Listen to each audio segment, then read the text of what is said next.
Hvala lepa. Lep pozdrav še z moje strani. Jaz bi želel poudariti 3 zadeve, ko govorimo o varnosti, ko govorimo o vojski. Prvič, da slovensko vojsko potrebujemo, žal pa jo moramo zgraditi na novo, saj smo prišli do te točke, da takšna kot je skoraj ne funkcionira več in kot je bilo rečeno, bistveno povečati obrambni proračun. Morda najprej na kratko nekaj ozadja. V današnjem času je problemov in tveganj v mednarodni skupnosti bistveno več, kot pa smo bili priča v preteklih letih. Varnostno okolje je kompleksno in tudi negotovo. V to nas potrjujejo tako grožnje terorizma v evropskih državah, ki še vedno obstajajo, občutek ogroženosti v zavezniških baltskih državah zaradi ruske politike in aktivnosti je tudi še vedno visok. Islamska država je sicer premagana in razpadla, obstaja pa velika nevarnost vračanja tujih terorističnih borcev v Evropo. V Turčiji se nahaja preko 3 milijone sirskih beguncev. Če pogledamo širšo sliko, je v podsaharski Afriki na milijone ljudi čaka, da se migrantska pot ponovno odpre. In pa seveda vse bolj pogoste in nevarne so hibridne in kibernetske grožnje. Zato v takšnih okoliščinah Slovenija potrebuje močan in odziven varnostni aparat, ki pa ga, kot rečeno, žal nima. Slovenija sicer danes, hvala Bogu bi dejal, ni neposredno vojaško ogrožena. A če bi do te bistvene ogroženosti prišlo, če bi se razmere v mednarodni skupnosti bistveno spremenile, bi morala biti slovenska vojska za to usposobljena. Pogosto slišimo, da pravzaprav slovenske vojske niti ne potrebujemo. Roko na srce, na njo se mnogi spomnijo samo takrat, kadar nam grozijo poplave in je potrebno polniti vreče s peskom ali pa ko poplavne vode utečejo, ko je potrebno čistiti blato in ki so ga vode nanesle. Georg Friedman je nekoč dejal, ko se počutite varne, ste dejansko v najbolj nevarnem obdobju. In sam se s tem ne bi mogel bolj strinjati. V Novi Sloveniji obrambnega sistema ne pojmujemo kot breme in porabnika proračunskega denarja. Nasprotno, slovenska vojska mora po našem mnenju biti porok za stabilnost in varnost države in družbe. Zato potrebujemo dovolj številčno, sodobno opremljeno, usposobljeno, pripravljeno in pa, kar je tudi zelo pomembno, motivirano vojsko. Motivirane pripadnice in pripadnike slovenske vojske, ki bodo sestavljeni iz poklicne stalne sestave, prostovoljcev na služenje vojaškega roka in tudi iz pogodbene rezerve, da bodo lahko učinkovito izvajali obrambo države na eni strani, na drugi strani podporo zavezništvu in pa delovali v sistemu zaščite in reševanja, kadar se pojavijo naravne in druge nesreče.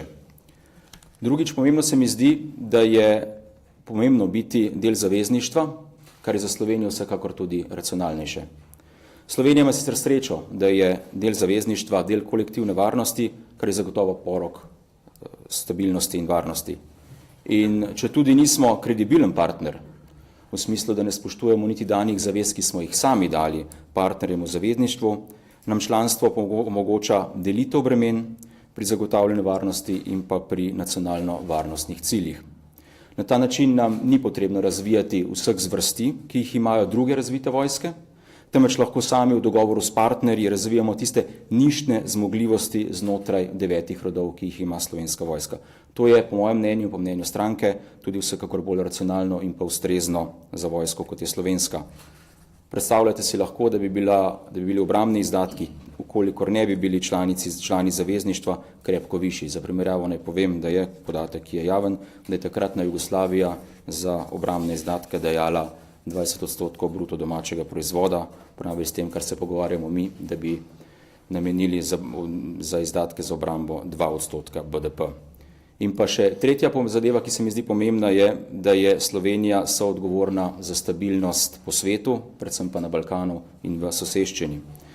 Slovenija je in mora biti odgovorna partnerica, zato skupaj z drugimi zaveznicami deli tudi odgovornost za stabilnost v regiji in soseščini. Zato tudi dejavno sodelujemo in moramo tudi v prihodnje sodelovati pri zagotavljanju in podpori mednarodnega miru.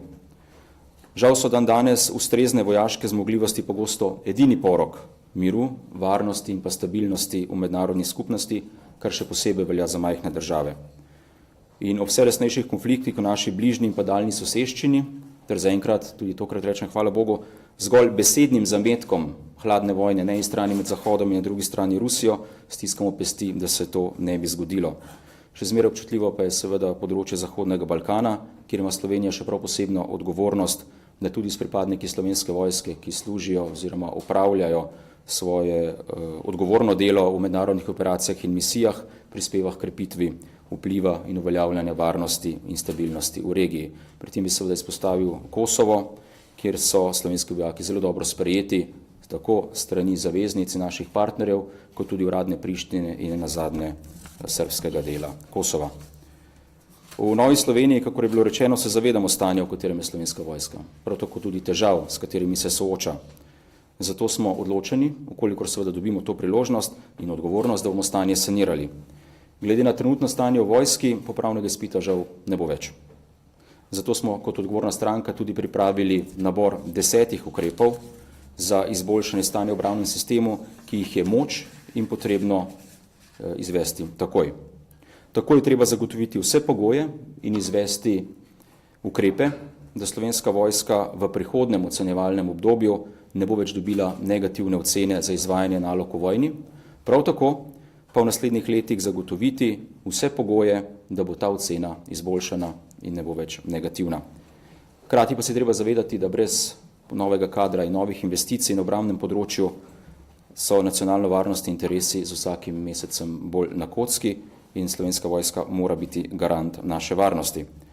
In da zaključim, govorimo o varnosti v širšem pomenu besede in ko govorimo o varnosti in varnostnem sistemu, imamo v stranki pripravljene tudi ukrepe, konkretne ukrepe na področju notranje varnosti, govorimo o policiji ter na področju obveščevalno-varnostnega sistema, ki je v celotnem varnostnem sistemu v največji krizi in je, kot je znano, se že dlje časa sooča tako s stavkami kot tudi aferami. Menimo, da je zdaj čas za učinkovito varnostno in obrambno politiko in da je skrajni čas, da se na tem področju tudi nekaj stori. Hvala lepa.